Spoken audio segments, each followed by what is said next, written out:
Yes good morning विद्यार्थ्यांनो, सर्वांना good morning. Pragya Prabodhini career academy नागपूरच्या वतीने जे online classes, live online classes सुरू आहेत त्यामध्ये सर्वांचं स्वागत आहे. विद्यार्थ्यांनो, आपण कॉम्प्रिहेन्शन हा टॉपिक घेतो आहे आणि कॉम्प्रिहेन्शन स्पेशली इंग्रजी कॉम्प्रिहेन्शन आहे. इंग्रजी कॉम्प्रिहेन्शनवर आपण कालपर्यंत बोललो आहे. आपले 2 क्लासेस झाले आहेत. पहिला जो इंट्रोडक्टरी क्लास होता त्यामध्ये आपण शिकलो की कॉम्प्रिहेन्शन बेसिकली काय असते, त्याचा का बरं आम्हाला एवढ्या लेवलवर विचारलं जाते एका महत्त्वपूर्ण परीक्षेत किंवा प्रत्येक परीक्षेत. ठीक आहे, याचं भाषेशी काय कनेक्शन आहे हे सगळं आपण व्यवस्थितपणे पाहिलं. काल आपण काही टिप्स बघितल्या आणि त्यानंतर आपण एक MPSC 2000 राज्यसेवा 2019चा पेपरमध्ये इंग्रजी कंपल्सरी कॉम्प्रिहेन्शन जो आला होता तो आपण बघितला विद्यार्थ्यांनो.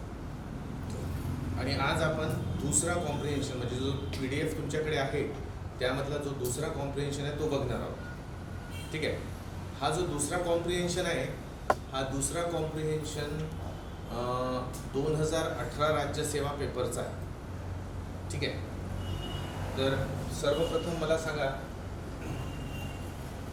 की तुम्हाला ऑडिओ व्हिडिओ क्लिअर येत आहे? एकदा मला रिप्लाय करा. Are you getting correct audio and video? Students please reply.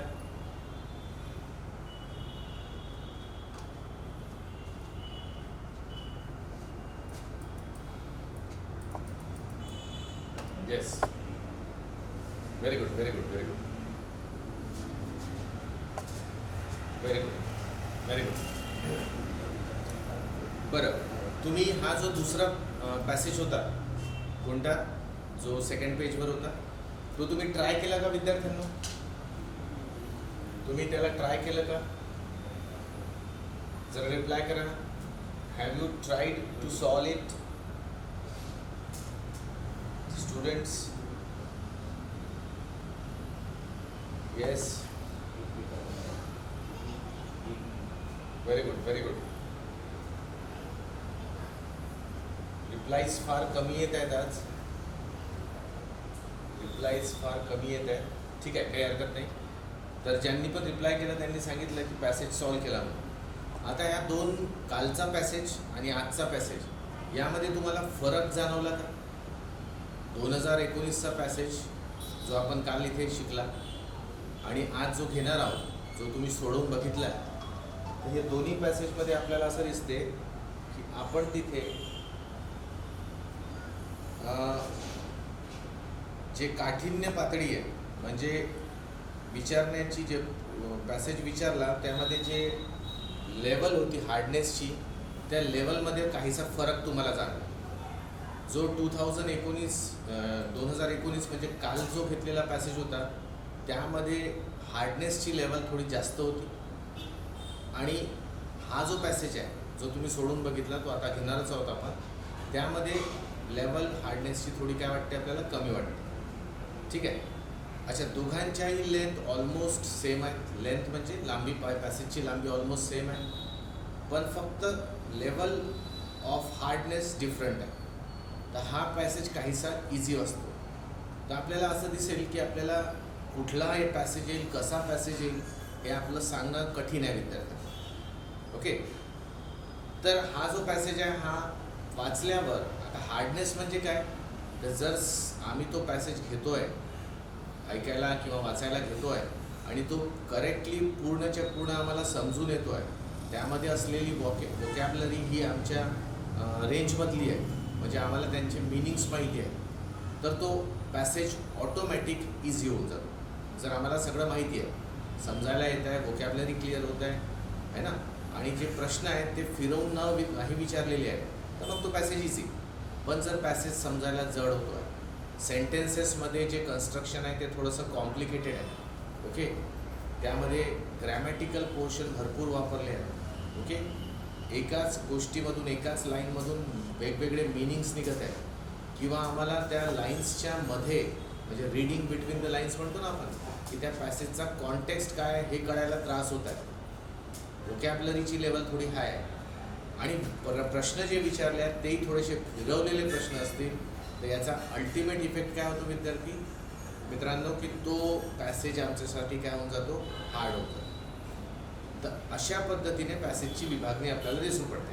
तर हा जो पॅसेज आहे, हा पॅसेज आपण थोडा बघूया. तर पॅसेज तुमच्या समोर असेल असं मी गृहीत धरतो. 2018चा राज्यसेवेचा हा पॅसेज आहे विद्यार्थ्यांनो. तर आपण याला घेऊया. In the Soumya case, Supreme Court acquitted the accused of murder but convicted him to life imprisonment for rape. आता सौम्या केस ही एक केस आहे सपोज करा. ओके, या केसमध्ये आपल्याला असं पाहायला मिळते, तर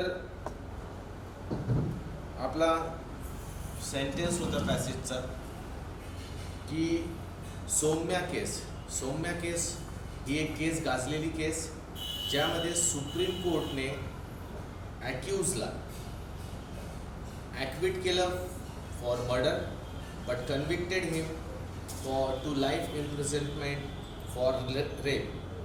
आता पहिल्याच वाक्यामध्ये थोडेसे जड शब्द आले, ॲक्विटेड, ॲक्यूज्ड, कन्व्हिक्ट, लाईफ इम्प्रिझनमेंट. त्याच्यातले काही शब्द तुम्हाला माहिती असतील.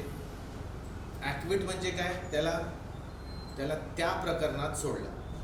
कशामध्ये, ॲक्विटेड द ॲक्यूज फॉर मर्डर. ॲक्यूज म्हणजे आरोपी. तर आरोपीला मर्डरसाठी ॲक्विट केलं, परंतु त्याला रेपसाठी कन्व्हिक्ट केलं. कन्व्हिक्ट म्हणजे काय, दोषी ठरवलं आणि त्याच्यासाठी त्याला लाईफ इम्प्रिझनमेंटची शिक्षा सुनावली. लाईफ इम्प्रिझनमेंट म्हणजे व्हॉट, तर आपण त्याला काय म्हणतो, जन्मठेपेची शिक्षा सुनावली. Which Justice Katju criticise in his writing. आता ही जी केस होती, या केसवर जस्टिस काटजू हे नाव तुम्हाला माहिती असेल. हे फार गाजलेले जस्टिस आहे आणि यांचं तुम्ही नेहमी ऐकण्यामध्ये आलं असेल, न्यूजपेपरमध्ये पाहिलं असेल की हे क्रिटिसाइज करतात, सिस्टमला क्रिटिसाइज करतात आणि खूप कडक शब्दात करतात. तर यांनी सुप्रीम कोर्टच्या या निर्णयाला सुद्धा काय केलं, क्रिटिसाइज केलं, म्हणजे त्या निर्णयाबद्दल काही टिप्पणी केली असेल. द सबसिक्वेंट इन्सिडेंट्स वर होली अनवॉरंटेड. त्यानंतर ज्या घडामोडी घडून आल्या, सबसिक्वेंट म्हणजे त्यानंतरच्या ज्या घडामोडी घडून आल्या, त्या थोड्याशा कशा होत्या, अनवॉरंटेड म्हणजे कशा, त्या नको व्हायला पाहिजे होत्या. ज्या घडल्या त्या घडायला नको पाहिजे होत्या. The court invited the former जज to defend his statement in person. तर आता काय होतं की आपल्या कॉन्स्टिट्यूशनमध्ये ज्या पद्धतीने मेन्शन केलं आहे, ज्युडिशरी, एक्झिक्युटिव्ह आणि लेजिस्लेचर हे तीनही भाग हे तुम्हाला माहिती आहे, चांगलं पॉलिटीमध्ये शिकलेच आहेत तुम्ही. हे सगळे विभाग वेगवेगळे आहेत. ओके, आणि याच्यामध्ये जी ज्युडिशरी आहे, या ज्युडिशरीच्या बाबतीत असं आहे की कोर्टामध्ये, सुप्रीम कोर्टाचा नियम आहे की जे डिसिजन्स होतात त्या डिसिजन्सवर क्रिटिसिझम व्हायला नको. म्हणजे कोर्टाचे जे निर्णय होतात त्या निर्णयांवर क्रिटिसिझम, म्हणजे हा निर्णय बरा होता, वाईट होता, असं व्हायला नको, असं काहीचं नियम आहे. पण जस्टिस काटजूनी काय केलं की त्यांनी तो नियम जो होता, नियम म्हणण्यापेक्षा जजमेंट जो होता, त्या जजमेंटवर आपलं ओपिनियन दिलं आणि त्यांना क्रिटिसाइज केलं. ओके, तर कोर्टाने याला रिप्लाय केला आणि त्यांनी जस्टिस काटजूला काय केलं, आपलं स्टेटमेंट डिफेंड करण्यासाठी इन पर्सन बोलवलं. इन पर्सन बोलवलं म्हणजे काय की त्यांनी स्वतः हजर राहा असं फरमान सोडलं कोर्टाने आणि तुम्ही जे बोलले त्याचं स्पष्टीकरण मागितलं है ना. बघा काय लिहिलं आहे, डिफेंड हिज स्टेटमेंट. त्यांनी जे स्टेटमेंट केलं त्याला डिफेंड करायचं आहे. डिफेंड म्हणजे बचाव करायचा आहे, म्हणजे त्याचं स्पष्टीकरण द्यायचं आहे आणि स्पष्टीकरण द्यायचं आहे आणि ते सुद्धा लिखित नाही, तर स्वतः पर्सनली हजर राहू. Then choose to take umbrage at his writing. आणि मग त्यांच्या रायटिंगवर काय केलं, त्यांनी अनब्रेच केलं म्हणजे अपोज करायला सुरुवात केली. म्हणजे काय केलं की कोर्टाने जे जस्टिस काटजू म्हणाले, आता त्यांनी जे क्रिटिसिझम केलं असेल जजमेंटवर, त्याच्याबद्दल कोर्ट त्यांना अपोज करायला लागला. इशूड कंटेम्प्ट नोटीस अगेन्स्ट हिम. आता जर कोर्टाच्या आदेशाचं पालन झालं नाही तर त्याला आपण म्हणतो कोर्टाची अवाज्ञा झाली है ना. कोर्ट किंवा जे न्यायालय आहे हे आपल्याला नेहमी आदरात तिथे राहिलेलं आहे. ओके, यांच्या जजमेंटची अवहेलना होणे हे चुकीचं असते. आणि जर असं झालं तर त्याला कंटेम्प्ट म्हणतात. कंटेम्प्ट म्हणजे काय, अवज्ञा केली किंवा त्यांची जी डिग्निटी आहे ते कमी करण्याचा प्रयत्न केला तर हा कोर्टाचा अपमान आहे असं सांगितलं जातं. तर जस्टिस काटजूनी ते अपोज केलं. अपोज केले असल्यामुळे त्यांनी काय केलं की त्यांना कंटेम्प्टची नोटीस बजावली. And then ask security staff to escort him outside the premises. आणि जेव्हा ते हजर झाले, जे काही स्पष्टीकरण घेतलं असेल त्याचं, त्यानंतर सिक्युरिटी स्टाफला म्हटलं की यांना प्रिमायसेसच्या बाहेर एस्कॉर्ट करा. आता हा जो एस्कॉर्ट वर्ड आहे, एस्कॉर्ट्स वर्ड जो आहे, एस्कॉर्ट्स म्हणजे कसं, जसं फॉर एक्झाम्पल एखादी अननोन पर्सन आपल्याकडे आला, म्हणजे एक फॉरेनर आला सपोज, आणि तो आपल्याकडे आला. आता त्याला तर इथलं काही माहिती नाही, तर त्याला आपण एक आपला प्रतिनिधी नेमून देतो है ना. तो प्रतिनिधी काय करतो की त्याला पाहिजे असलेल्या ठिकाणी घेऊन जातो, त्याची राहण्याची जेवणाची सगळी व्यवस्था तो करून देतो. अशी जी सोय पुरवली जाते त्याला एस्कॉर्ट्स म्हणतात है ना. त्यांच्या नीड्सची पूर्णच्या पूर्ण व्यवस्था करून देणाऱ्या गोष्टींना आपण एस्कॉर्ट्स म्हणतो. तर हे एस्कॉर्ट्स असणं काही रॉंग नाही आहे. जसं आपण कुठे स्पॉटवर गेलो तर आपण गाईड वगैरे हायर करतो ना, त्या पद्धतीने एस्कॉर्ट्स पण हायर करतात. तर इथे एस्कॉर्ट्सला कसं म्हटलं की जे सिक्युरिटी स्टाफ होता त्यांना जस्टिस काटजूंना प्रिमायसेस म्हणजे त्या बिल्डिंगच्या बाहेर जिथे त्यांना बोलवलं होतं तिथून बाहेर घेऊन जाण्यास सांगितलं. हा इनडायरेक्टली थोडंसं काय इन्सल्टिंग टाईपचं सेंटेन्स आहे. जर कोणी सिक्युरिटी स्टाफ कोणाला बाहेरचा रस्ता दाखवते तर ते थोडंसं इन्सल्टिंग होतं आणि इन्सल्टिंग झाल्यासारखंच झालं. आणि यामुळे काही रिझन काय होतं तर जस्टिस काटजूचं स्टेटमेंट ज्यामध्ये त्यांनी जजमेंटला ओपनली क्रिटिसाइज केलं होतं. Okay, why did the court have to go through this theatrical public कॉन्फ्रॉन्टेशन.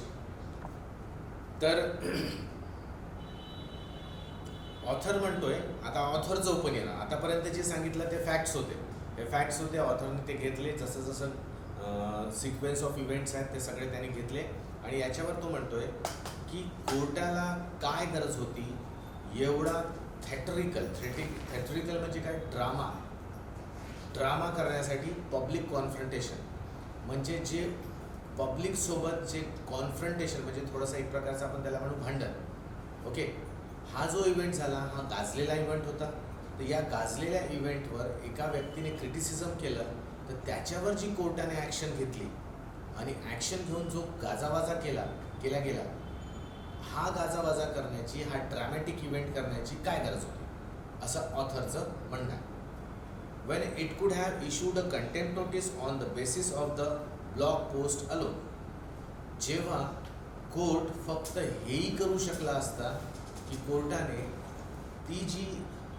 तो जो क्रिटिसिझम आहे त्यांनी ब्लॉगवर, ट्विटरवर वगैरे टाकलं असेल, जे काही असेल त्यावेळेस, तर त्यांनी जो ब्लॉग पाठवला तर त्या ब्लॉगला वाचून कोर्टाने जर फक्त कंटेम्प्टची नोटीसही बजावली असती तर इनफ होतं.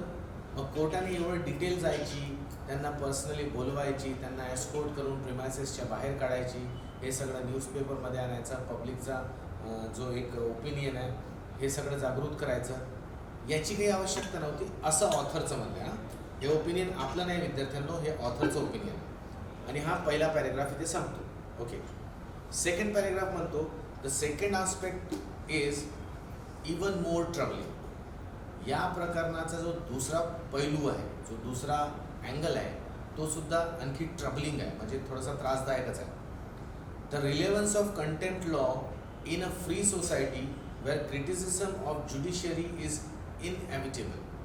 तो म्हणतो की कंटेम्प्ट लॉचा जो रेलेव्हन्स आहे, रिलेव्हन्स म्हणजे उपयोगिता, हा कंटेम्प्ट ऑफ कोर्टचा जो लॉ आहे याची उपयोगिता आजच्या डेटमध्ये, म्हणजे कोणत्या डेटमध्ये, जेव्हा आपली सोसायटी फ्री आहे, ओके, जेव्हा आपली सोसायटी फ्री आहे, ज्या वेळेस फ्रीली सगळे बोलू शकतात एकमेकांच्या विरोधात म्हणजे कसं पोलाईट शब्दात क्रिटिसिझम करू शकतात, तर अशा फ्री सोसायटीमध्ये कंटेम्प्ट ऑफ लॉचं उपयोगितता ही काहीशी टाळण्याजोगी नाही आहे. इनएव्हिटेबल म्हणजे काय, त्याला आपण टाळू नाही शकत. म्हणजे ओव्हरऑल मिनिंग असं आहे की फ्री सोसायटीमध्ये क्रिटिसिझम एक नॉर्मल गोष्ट आहे ना.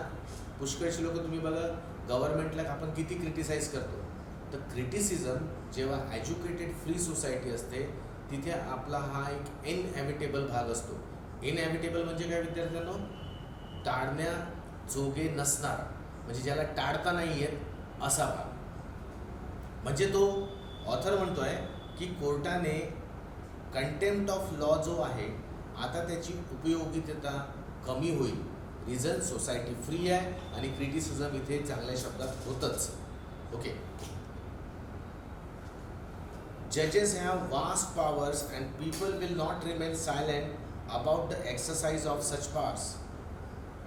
जजेस जे आहेत, जे डिसिजन्स घेतात, जे जजमेंट लावतात, त्यांच्याकडे पॉवर्स आहेत. ऑफकोर्स पॉवर्स आहेत. ज्युडिशरीमध्ये सुप्रीम कोर्टाचे जे पॉवर्स आहेत तुम्ही पॉलिटिकल सायन्समध्ये वाचले आहेत. आणि जर पॉवर्स आहेत आणि त्यांना ते पॉवर एक्सरसाइज करावे लागतात, तर त्यांना डिसिजन घ्यावे लागतात, तर डिसिजन्समध्ये कमी जास्तपणा होऊ शकतो. आणि जर कमी जास्तपणा झाला तर मग आपल्याला म्हणजे त्यांना, ज्या व्यक्तींनी डिसिजन घेतलं त्या जजेसला, पब्लिकला तर फेस करावंच लागेल, कारण त्या डिसिजन्सवर क्रिटिसिझम होणं नक्की आहे. आणि हे प्रत्येक गोष्ट करेक्टही आहे विद्यार्थ्यांना. जेही मोठे डिसिजन्स होतात, देशाला धरून होतात, गव्हर्नमेंटचे असोत किंवा अन्य कुठले असोत, त्याच्यावर प्रत्येकाला क्रिटिसिझम झेलावं लागतं. तर यामधून कोर्ट कसा बचावणार असा प्रश्न ऑथर विचारतो.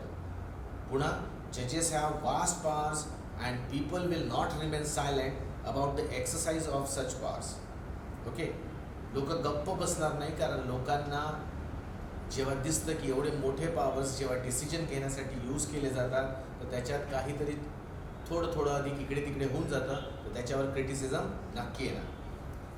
Just as decision of other branches of government attract criticism, judicial decisions would also invite the same. आता पुढे तो म्हणतोय की आम्हाला दिसते की गव्हर्नमेंटला क्रिटिसिझम झेलावं लागतं है ना. गव्हर्नमेंटचे जितके डिपार्टमेंट्स आहेत तिथे डिसिजन्स होतात, पब्लिकला ते माहिती पडतात, काही लोकांना आवडतात, काही लोकांना नाही आवडत. नाही आवडत असलेले लोक काय करतात, त्याच्यावर क्रिटिसिझम देतात. मग ज्युडिशियल डिसिजन्सवर सुद्धा असं जर क्रिटिसिझम झालं तर काय प्रॉब्लेम होईल असं ऑथरचं म्हणणं. The supreme Court has held that for judiciary to function effectively the dignity and authority of the courts must be respected and protected at all cost. Supreme कोर्टाने अगोदरच म्हटलं आहे की ज्युडिशरी म्हणजे न्यायपालिका, यांना जर आपले कार्य इफेक्टिव्हली करायचं असेल, चांगल्याने करून घ्यायचे असेल त्यांच्याकडनं कार्य, म्हणजे न्यायपालिकेने योग्य कार्य करावं असं जर आपल्याला वाटत असेल, तर ते कोर्टाची अथॉरिटी, त्याचा अधिकार, त्यांची पॉवर्स आणि कोर्टाची डिग्निटी म्हणजे सन्मान काय केलं पाहिजे, यांना रिस्पेक्ट आपण केलंच पाहिजे. ओके. आणि त्यांचे ते सन्मान म्हणजे डिग्निटी अँड अथॉरिटी याचा सन्मान तर व्हायलाच पाहिजे आणि त्या डिग्निटी आणि अथॉरिटीचं संरक्षण पण व्हायला पाहिजे. But the need to respect the authority and dignity of the court is borrowed from a bygone era. It has no basis in a democratic system. मग ऑथर म्हणतो की हा जो आहे अथॉरिटी आणि डिग्निटीचं रिस्पेक्ट करणं, अथॉरिटी आणि डिग्निटी, कोर्टाची अथॉरिटी आणि कोर्टाची डिग्निटी याचं रिस्पेक्ट करणं, हा एक जुन्या काळामध्ये असलेला, बायगॉन इरा म्हणजे काय, गेलेल्या काळात असलेली एक गोष्ट होती. जुन्या काळापासूनच कोर्टाची डिग्निटी आणि अथॉरिटीचं सन्मान होत आहे. पण आता सोसायटी फ्री आहे, आता क्रिटिसिझम होणं इनएव्हिटेबल आहे. तर मग अशा वेळेस या डेमोक्रॅटिक सिस्टममध्ये जिथे क्रिटिसिझमला महत्त्व आहे, इथे ती गोष्ट थोडीशी काय वाटते, सुटेबल वाटत नाही असं ऑथरचं म्हणणं आहे. The law of contempt should be employed only to enable the court to function. Okay, not to prevent criticism. आता ऑथर एक तिथे सजेशन देतो. ऑथर सजेशन काय देतो की हा जो कंटेम्प्टचा जो लॉ आहे हा असावा तिथे, पण तो असावा कुठल्यापुरती, तर फक्त कोर्टाची कारवाई व्यवस्थित होत राहावी याच्यासाठी तो कंटेम्प्टचा लॉ असावा. म्हणजे कसं की कोर्ट सुरू आहे, कोर्टची प्रोसिडिंग सुरू आहे आणि त्यामध्ये जर कोणी अडथळा निर्माण करत असेल तर हा कोर्टाचा अपमान आहे, कंटेम्प्ट ऑफ कोर्ट आहे असं असावं, कारवाई निमित्त असावं. पण जेव्हा क्रिटिसिझमची गोष्ट येईल तर क्रिटिसिझमच्या बाबतीत तिथे कंटेम्प्ट ऑफ कोर्ट ही धारणा लावण्यात येऊ नये असं ऑथरचं म्हणणं आहे. In many countries contempt jurisdiction is regarded as archaic and exercised sparingly. आता तो म्हणतो की हा जो लॉ आहे कंटेम्प्टचा, तर दुसऱ्या देशांमध्ये पुष्कळशा देशांमध्ये हा लॉ काय आर्किक झाला आहे. आर्किक वर्ड तुम्ही आर्काईव्ह वर्ड लक्षात ठेवा विद्यार्थ्यांनी. तुम्हाला माहिती असेल आर्काईव्ह म्हणजे जुने जे डॉक्युमेंट्स आहेत, जुनं रिलेटेड टू हिस्ट्री जेव्हा गोष्टी येतात ते डॉक्युमेंटल फॉर्ममध्ये, तर त्याला आपण आर्काईव्ह म्हणतो. तर ही गोष्ट आर्किक झाली म्हणतो. आर्किक म्हणजे हे जुन्या काळात होऊन गेला. आता काय कंटेम्प्टबद्दल लॉ असणे आणि त्याच्याबद्दल एक्सरसाइज स्पॅरिंगली होतं. म्हणजे त्याच्याबद्दल जे कंटेम्प्ट ऑफ कोर्टच्या ज्या लॉज आहेत त्याचा वापर फारसा होत नाही, म्हणजे क्वचितच आपल्याला पाहायला मिळतो. Okay, in the US courts no longer use contempt to silence comment on judges or legal matters.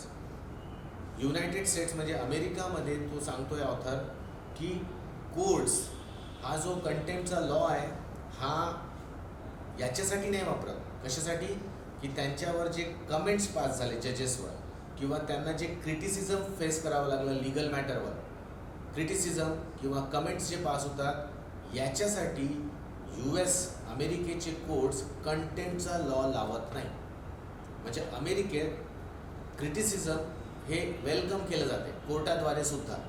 Okay, the First Amendment to the US Constitution forbid imposition of contempt sanctions on a newspaper. Okay, आणि इथे US कॉन्स्टिट्यूशनमध्ये जो first amendment घडवून आणण्यात आला होता है ना, amendment म्हणजे तुम्हाला माहिती आहे ना, आपण कॉन्स्टिट्यूशनमध्ये जे चेंजेस करतो त्याला अमेंडमेंट्स म्हणतात. तो जो फर्स्ट US मधला जो कॉन्स्टिट्यूशनल अमेंडमेंट आहे तो काय करतो, मनाई करतो. कशासाठी मनाई करतो की न्यूजपेपरवर कंटेम्प्टचे ॲक्शन्स, कंटेम्प्ट ऑफ लॉचे ॲक्शन्स घेण्यात येऊ नये याच्यासाठी ती पहिला अमेंडमेंट करण्यात आला होता अमेरिकन कॉन्स्टिट्यूशनमध्ये. म्हणजे इथे ऑथर काय करतोय की ऑथर आपली कंपॅरिझन त्या लेवलवर करतोय USच्या लेवलवर. USमध्ये कंटेम्प्टचा लॉ असाच वापरला जात नाही. USमध्ये क्रिटिसिझमला काय केलं जाते, वेलकम केलं जाते.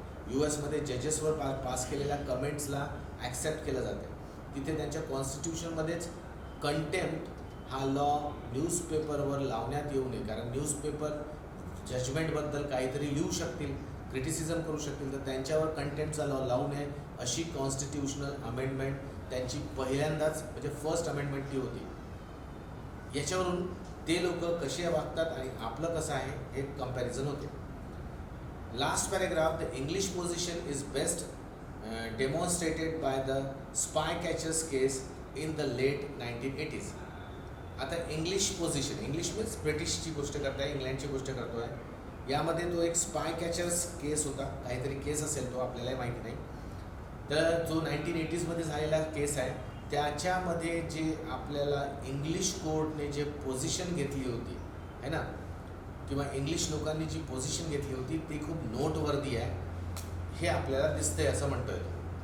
After the House of Lords delivered the spy catchers judgment, the Daily Mirror publish and upside down photograph. तर काय झालं, जेव्हा हाऊस ऑफ लॉर्ड्स हे तिथली न्यायपालिका असेल, यांनी स्पाय कॅचर केसवर जेव्हा जजमेंट दिल्यानंतर तिथला जो न्यूजपेपर आहे डेली मिरर याने एक फोटोग्राफ काय केली होती, पब्लिश केली होती.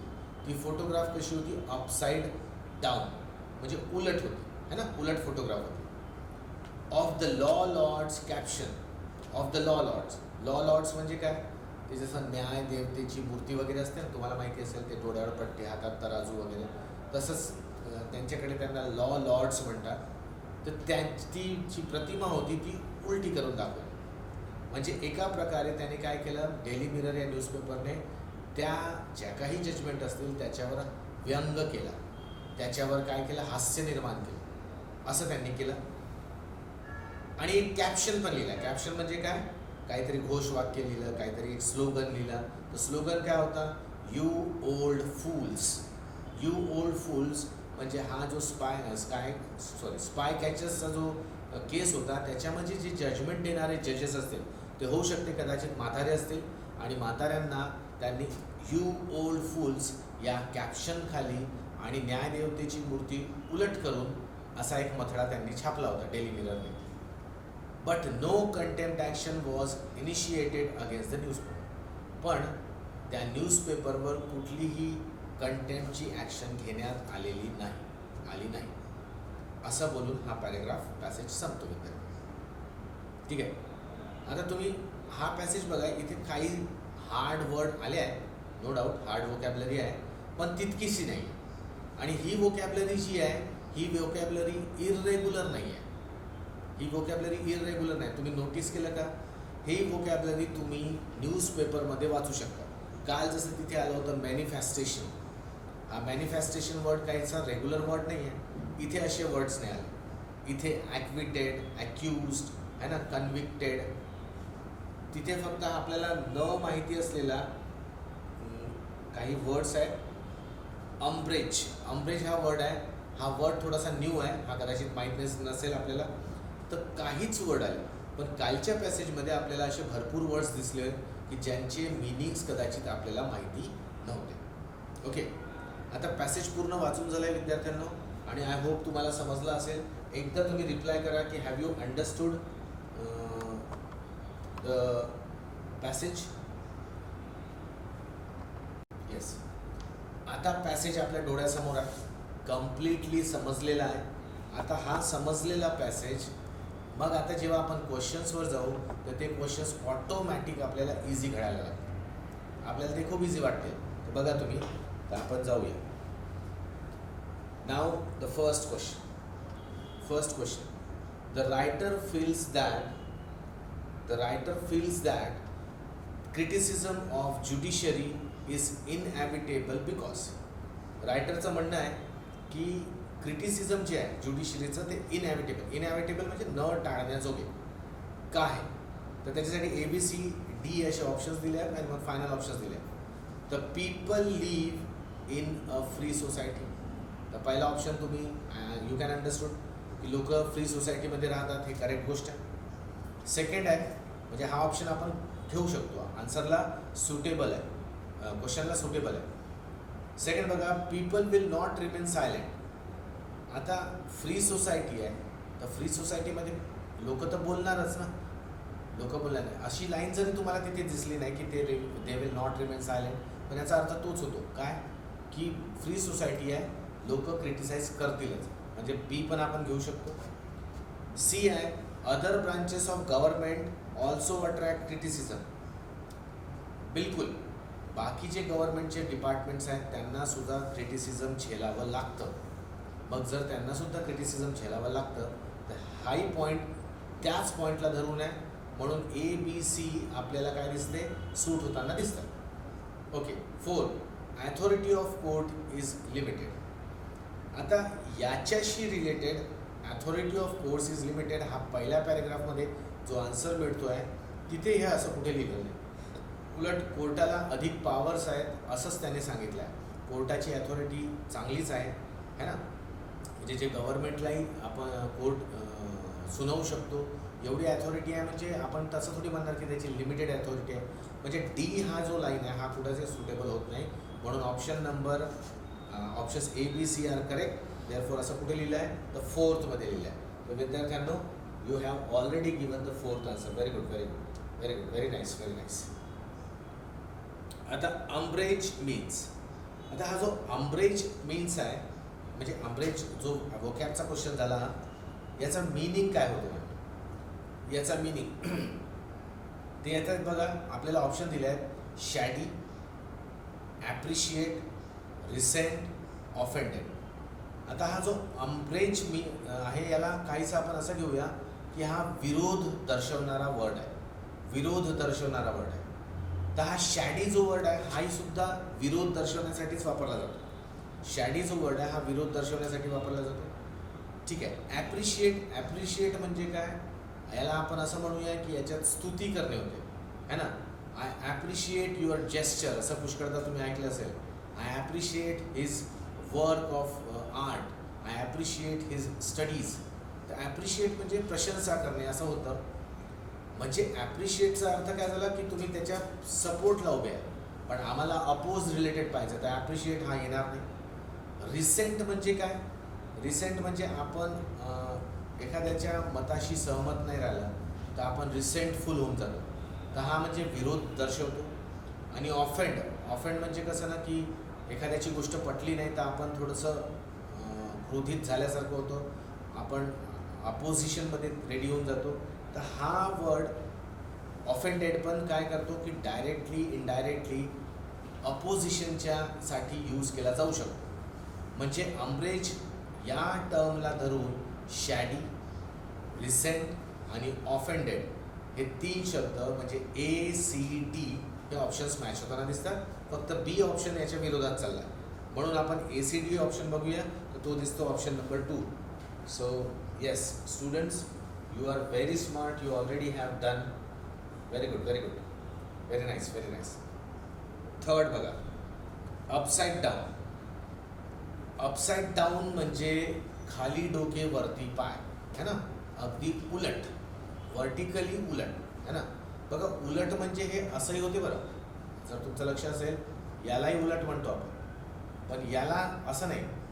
हा जो अपसाइड आहे हा डाऊन, याला स्पेशल वर्डच आहे, ते तुम्ही लक्षातच ठेवा. टॉप्सी टर्वी, टॉप्सी टर्वी हा इंग्लिश वर्ड आहेच त्याला. टॉप्सी टर्वी मीन्स खाली डोके वरती पाय, म्हणजे वरचा भाग खाली, खालचा भाग वरती. तर इथे बाकी ऑप्शन बघा, क्रेझी सूट नाही होत आहे, स्ट्रेट हा वर्ड सूट नाही होत आहे, सेटल्ड हा तर दूर दूरपर्यंत सेट नाही होत आहे, आणि टॉप्सी टर्वी हा वर्ड परफेक्टली सुटेबल आहे. त्याचा मिनिंगच तुम्ही डिक्शनरी मिनिंग काढाल तर तो तिथे दिसेलच, अपसाइड डाऊन म्हणून. तो option number 4 will be correct. You have already given the answer. Very good, very nice. Which analogy was used for the judges in the spy catchers case? आता हा question एकदम direct होता विद्यार्थ्यांना, याच्यात काहीही असं म्हणजे आपण नाही म्हणत का की असं जर प्रश्न आला की भारताचा प्राईम मिनिस्टर कोण आहे, पॅसेजमध्ये भारताचा प्राईम मिनिस्टर कोण आहे, तर हा प्रश्न म्हणजे कसा वन लाईनर आहे, इझी टू गो आहे, लवकरच दिसणार आहे, पटकन आम्ही आन्सर लिहिणार आहोत. तर हे तुम्हाला माहिती आहे. तर असा क्वेश्चन आहे हा. तर बघा जजेससाठी, स्पाय कॅचर केसेसच्या जजेससाठी कोणती टर्मिनॉलॉजी यूज केली, तर ते तुम्ही दिसलंही असेल तुम्हाला. House of Lords, contempt of jurisdiction, old fools, lordship, हे सगळे आपल्याला दिसत नाही आहे. आणि स्पाय कॅचर केससाठी कोणते यूज केलं होतं तुम्हाला आठवत असेल, काय लिहिलं होतं तिथे, यू ओल्ड फूल्स. तर इथे हा ओल्ड फूल्स या जजेसला म्हटलं आहे. ओके, जजेसला म्हटलं आहे. Okay, very good. Means option number 3. Very correct, very correct. Next option आहे 50th क्वेश्चन आहे. The supreme court invited the justice Katju to defend his statement, but then what did the court do? Justice काटजूला कोर्टमध्ये बोलवलं, त्यांना आपलं statement defend, बचाव करण्यासाठी सांगितलं, आणि मग कोर्टाने काय केलं? आणि मग ABCD असे आपल्याला दिसत आहेत ऑप्शन्स. वाचूया. Took offence and ask him to go away. Took offence and ask him to go away. एक मिनिट, एक क्वेश्चन आला वाटते सर. MPSC मध्ये वोकॅबचा जे आन्सर पॅसेजच्या कॉन्टेक्स्टमध्ये द्यायचे नसतात का? बिलकुल बिलकुल बिलकुल. आम्हाला पॅसेजचा कॉन्टेक्स्टच लक्षात ठेवायचा विद्यार्थी. हे तुम्ही विसरू नका. हा तुम्ही खूप छान पॉईंट वैभव रेस केला की आम्हाला पॅसेजच्या कॉन्टेक्स्टच्या बाहेरच नाही जायचं. बघा, या टॉपिकवर तुमची भरपूर स्टडी असेल, तुम्ही त्याच्यात एक्सपर्ट असाल है ना, आणि त्याच रिलेटेड पॅसेज आला आणि त्या पॅसेजमध्ये काहीशा गोष्टी अशा लिहिल्या की जो मी त्याच्याशी सहमत नाही आहे. तुम्हाला त्या गोष्टीचं नॉलेज आहे, तुम्हाला त्याच्यातलं कॉन्टेक्स्ट मागचं पुढचं सगळं डिटेल माहिती आहे, आणि इथे त्या ऑथरनी ज्याचाही उतारा आलेला आहे त्या ऑथरनी काही गोष्टी तुम्हाला न पटणाऱ्या लिहिल्या आणि तुम्हाला माहिती आहे त्या खोट्या आहेत, त्या नक्कीच करेक्ट नाही आहे, आणि हे तुम्हाला माहिती असून सुद्धा त्याने जे म्हटलं त्यालाच धरून आम्हाला आन्सर लिहावं लागतं. म्हणजे आम्हाला कसं आहे ना की कॉम्प्रिहेन्शनचा अर्थच आहे विद्यार्थ्यांना की तुमच्यासमोर सिच्युएशन ठेवली आहे, त्या सिच्युएशनमध्ये तुम्ही जावे आणि तिथून अवेलेबल जे रिसोर्सेस आहेत त्याच्यातूनच त्या सिच्युएशनच्या डिमांडशी धरून आमचे आन्सर्स काढावे. So student, you should never forget की पॅसेजचा जो कॉन्टेक्स्ट आहे त्या कॉन्टेक्स्टला धरूनच, कॉन्टेक्स्ट म्हणजे समजते ना तुम्हाला, त्या पॅसेजची पार्श्वभूमी, त्याच्यात काय आहे ना, काय गोष्ट आहे, फॅमिनिझम आहे, सायन्स आहे, फिलॉसॉफी आहे, जे काही कॉन्टेक्स्ट असेल त्या कॉन्टेक्स्टला धरूनच आपले उत्तर असायला पाहिजे. Okay okay. I hope Vaibhav you have satisfied. Okay. Yes yes yes. You should never leave the context. Context must be there. Otherwise marks will be deducted. है ना. तुम्ही पहिल्या लेक्चरमध्ये सांगितलं होतं की तिथे लिहिलं आहे की चोरी करणे पुण्याचे काम आहे. चोरी करणे पुण्याचे काम आहे, आणि आम्ही जे शिक्षित शरीफ लोक आहोत, आमच्यासाठी ही गोष्ट पटणारी नाही आहे. पण पॅसेजमध्ये लिहिलं आहे आणि क्वेश्चन आला की चोरी करणे काय, तर आम्ही तिथे पाप आहे लिहायचं नाही. तिथे ऑथरनी म्हणताना पुण्य आहे, तर तुम्हाला त्या पुण्यावरच टिक करावं लागेल, कारण त्या पॅसेजचा कॉन्टेक्स्ट तसा घेऊन चालला आहे. Context is very essential students. Okay. I hope you understand. Okay. Took offence and ask him to go away. आता आपल्याला काय म्हणतोय की सुप्रीम कोर्टने जे जस्टिस काटजूच्या स्टेटमेंटबद्दल त्यांना बोलवलं, तर त्यांनी कोर्टाने काय केलं हा प्रश्न होता, आणि हा प्रश्न होता तर याच्यामध्ये ऑप्शन्स दिले आहेत. तर पहिला ऑप्शन आहे took offence and ask him to go. Offend झाला कोर्ट, ऑफकोर्स ऑफेंड झालं तेव्हाच तर त्यांना बोलवलं है ना, आणि आल्यानंतर जे काही जबाब घेतला असेल त्यानंतर जायला लावलं. तर ही गोष्ट खरी आहे, त्यांना करायला लावलं तसं. Insulted him by asking the security to remove him. आणि सिक्युरिटीला आता बघा, ते काटजू जस्टिस काटजू जे सुप्रीम कोर्टाचे जजेस आहेत, तर त्यांना सिक्युरिटीला एस्कॉर्ट करून बाहेर न्यायला लावला, तर हे एक प्रकारची इन्सल्टच झाली एवढ्या मोठ्या व्यक्तींची. तर ही गोष्ट काय करेक्ट आहे, ही पण पॉईंट करेक्ट आहे. Exhibit public confrontation. आणि ही जे जजमेंटवरच्या क्रिटिसिझमच्या नंतर जे कोर्टाने केलं, तर याच्यावर आम्हाला दिसते की पब्लिकचा एक रोष आपल्याला पाहायला मिळाला. तर ते तिथे पॅसेजमध्ये लिहिलंच आहे, तो कॉन्फ्रंटेशन आपल्याला पाहायला मिळाला. आणि हा कॉन्फ्रंटेशन कशामुळे झाला, कोर्टाच्या स्टँडमुळे. जस्टिस काटजूने घेतलेल्या जस्टिस काटजूने घेतलेल्या म्हणजे स्टेटमेंटच्या विरोधात घेतलेला कोर्टाने जो स्टँड आहे त्याच्यावर तो पब्लिक कॉन्फ्रंटेशन झाला. तर ही गोष्ट करेक्ट आहे. आणि डी आहे जेल्ड हिम. तर जेल्ड हिम असं काही लिहिलेलं नाही आहे पॅसेजमध्ये. तर आमचे 1, 2, 3 म्हणजे ABC करेक्ट आहे. तो ऑप्शन बघा विद्यार्थ्यांना, तो ऑप्शन येतो थर्ड ऑप्शन ABC आहे. तर तुम्ही ऑलरेडी ते टाईप केलं आहे, व्हेरी गुड करेक्ट. तर हा पॅसेज इथे संपतो विद्यार्थ्यांनो. येस. सेवक विचारतोय sequence and arrangement hard vocab of PSG, how to tackle it, sir? Can you passage? Oh, okay. Sequence and arrangement, hard vocab of passage, how to tackle it? बघा, इथे की नाही विद्यार्थ्यांनो, मी तुम्हाला एक सांगतो की आपलं 2 प्रकारे आपण vocabशी डील करू शकतो. कधी कधी काय होते की आम्ही इतकं दांडगं वाचन झालेलं असते आपलं की आपण पॅसेज वाचत असतानाच तिथे जो वकॅब आली त्याच्यामधला जो मिनिंग ॲक्झॅक्ट आम्हाला माहिती नसेल तर पॅसेजला धरून आम्ही त्याचा काही ना काही अर्थ काढू शकतो. This is known as indirect way of finding the meaning. आम्ही ॲक्झॅक्टली नाही सांगू शकत, पण तो पॅसेजचे 2 लाईन अगोदर वाचलेले आहे आणि तो वर्ड मग आता येतो आहे आणि मग मी पुढचे 2 लाईन्स वाचतो आहे. तर त्या 4 लाईन्स आणि मधली जी लाईन अशा 5 लाईन्सला आम्ही वाचल्यानंतर तो वर्ड तिथे काय म्हणत आहे हे आम्ही ऑटोमॅटिकली आपल्या कॉमन सेन्सने माहिती करून घेऊ शकतो. जरी तो तंतोतंत मिनिंग नसेल पण तो नियर अबाउट मिनिंग असतो. ओके, तर हे एक इनडायरेक्ट मेथड आहे विद्यार्थी. पण याच्यासाठी तुमचं वाचन दांडगं पाहिजे. दांडगं म्हणजे तुम्ही चांगले वाचक असायला पाहिजे. तुमचं म्हणजे कसं ना, आता सपोज फॉर एक्झाम्पल एखाद्या विद्यार्थ्यांनी कधी इंग्लिशमध्ये पेपर नाही वाचला, तो इंग्लिशमधल्या बुक्स नाही वाचत आणि अचानक त्याला आपण पॅसेज देऊ तर तो हे काम नाही करू शकणार. त्याने त्याची प्रॅक्टिस करून घ्यायची असते. जर त्याची प्रॅक्टिस व्यवस्थित आहे, त्याचं वाचन दांडगं आहे आणि तो मग अटेम्प्ट करतो या पॅसेजेसला, तर तो काही शब्दांचे मिनिंग्स काढू शकतो. It's indirect method. He indirect method कधी कधी चुकते पण, है ना, कधी कधी चुकते. जर पॅसेज तसा असेल ना लिहिलेला थोडंसं कॉम्प्लिकेटेड, तर इथे आम्हाला काय होतं की या मेथडनी रिझल्ट देणं कठीण होऊन जातं. इथे नाही होईल. या पॅसेजमध्ये जर अशी मिनिंग आली तर तुम्ही इनडायरेक्ट मिनिंग काढू शकता. ओके, पण आम्हाला की नाही विद्यार्थ्यांना लक्षात ठेवा, डायरेक्ट मिनिंग्स माहिती असलेले चांगलं आहे. जर आमचं वाचन वोकॅबचं चांगलं आहे, वोकॅबमध्ये आम्ही एक्सपर्ट आहोत. मी असं नाही म्हणत की कोणीही एक्सपर्ट म्हणजे परफेक्ट माणूस नाही होत वोकॅबमध्ये.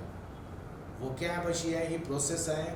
वाचन होत राहते, नवीन नवीन शब्द मिळत राहतात, त्यांचे मिनिंग्स आम्ही लक्षात ठेवत राहतो, काहीशे मिनिंग लॉस्टही होत राहतात. ही एक सायकलच आहे विद्यार्थ्यांना, सुरू राहते.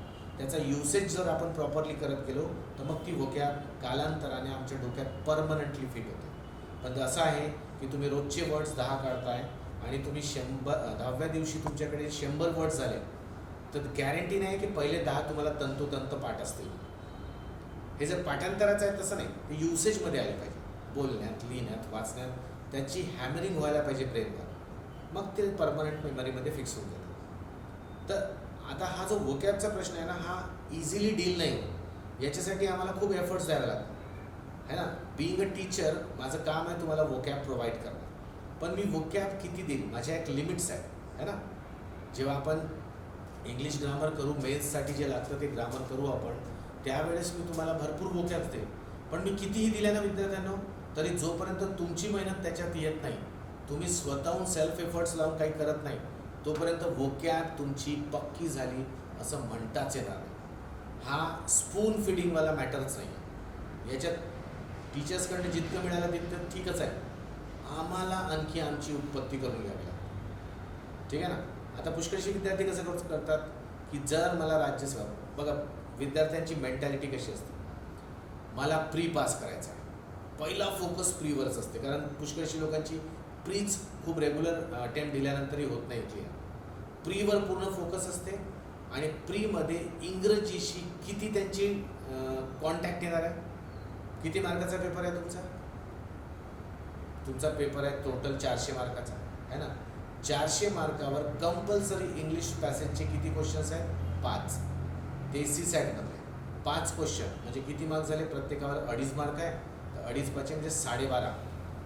तर मुलं म्हणतात 400 मार्कपैकी 12.5 मार्कसाठी मी कशाला इतकं डोकं लढवलं. एक मेंटॅलिटी सांगतो, हे आम्हाला दिसते विद्यार्थ्यांना. हा विद्यार्थ्यांचा अप्रोच आहे, सगळा फोकस प्रीवर आहे आणि प्रीमध्ये मला इंग्रजी जो माझा वीक सब्जेक्ट आहे हा मला किती फाईट करणार आहे, म्हणजे किती अडवणार आहे.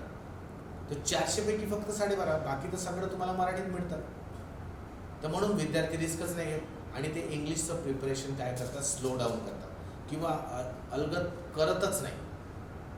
आणि जेव्हा ते मग प्री पास होतात आणि प्री पास झाल्यावर मेन्ससाठी बघा किती वेळ असतो, प्री नंतर मेन्स, है ना. मला वाटते प्रीचा रिझल्ट लागतपर्यंत तर आपल्याला माहिती नसते की आपण इन आहोत की आउट आहोत. रिझल्ट लागल्याबरोबर हार्डली 1 ते 2 महिने बस एवढ्या कालांतराने मेन्स होते आणि मग हे विद्यार्थी 100 मार्काला जे इंग्लिश विचारलं जाते त्याच्या मागे लागतात. आता तो 800 पैकी 100 मार्क खूप इम्पॉर्टंट आहे. जे 400 पैकी 12.5 मार्क नॉन इम्पॉर्टंट वाटत होते ना, आता मेन्समध्ये ते 800 पैकी 100 मार्क मोठा वेटेज ठेवतात. आणि मग इथे विद्यार्थी काय करतो, त्याला 1.5-2 महिन्यात जमतच नाही. कारण उलट GSचा अभ्यास असतो 4 पेपरचा, मराठीचा अभ्यास असतो है ना, आणि त्याच्यात इंग्रजी भाषेचा अभ्यास.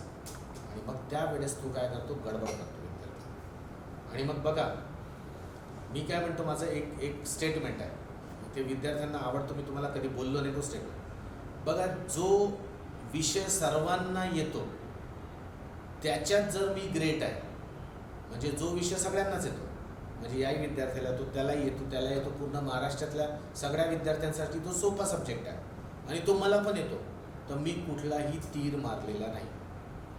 म्हणजे त्याच्यावर आधारित प्रश्न आला तर मीही करेक्ट आन्सर देईल, तोही देईल. ओके. माझा ग्रेटनेस केव्हा होईल विद्यार्थ्यांना, की जो विषय सर्वांसाठी जड आहे त्या विषयात मी एक्सपर्ट आहे. मग आता त्याच्यावर क्वेश्चन येऊ द्या, तर आता त्या क्वेश्चनची आन्सर होऊ शकते की 100 पैकी 2-3 लोकच देतील आणि त्यामध्ये मी राहील. कारण तो विषय जो सगळ्यांसाठी कमजोर आहे तो माझ्यासाठी स्ट्रॉंग आहे.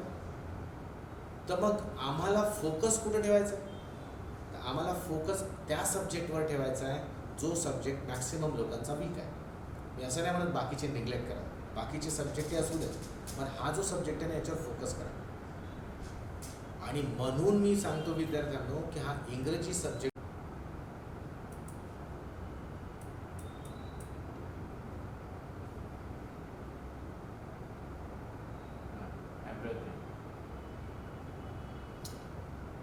हां, मनोजने त्याचं उत्तर दिलं आहे. मनोजने उत्तर दिलं आहे. सेवक, तुम्हाला कळलं का तो racial discrimination? Sevak, have you understood? Okay.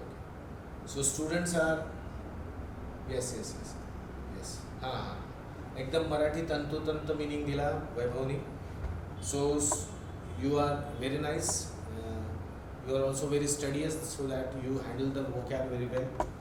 बघूया, ठीक आहे मित्रांनो, तर उद्या आपण इकडे कॉम्प्रिहेन्शनला हॉल्ट देऊया आणि उद्यापासून आपलं सायन्स कंटिन्यू करूया. Okay. To be there for science light chapter on tomorrow. Pradnya Prabodhini career अकॅडमीतर्फे मी तुम्हाला सर्वांना धन्यवाद देतो. आपण असेच लेक्चर अटेंड करत राहा आणि इंटरेस्टिंगली तुमचा सिलेबस वाढवून अभ्यास करत राहा विद्यार्थ्यांना. आम्ही तुमच्या पाठीशी आहोत आणि तुम्हाला best of the best result देण्याकरता आम्ही पूर्णपणे मदत करणार आहोत. Okay. Thank you very much, my dear students. Have a nice time. Enjoy your studies. See you tomorrow. Bye bye.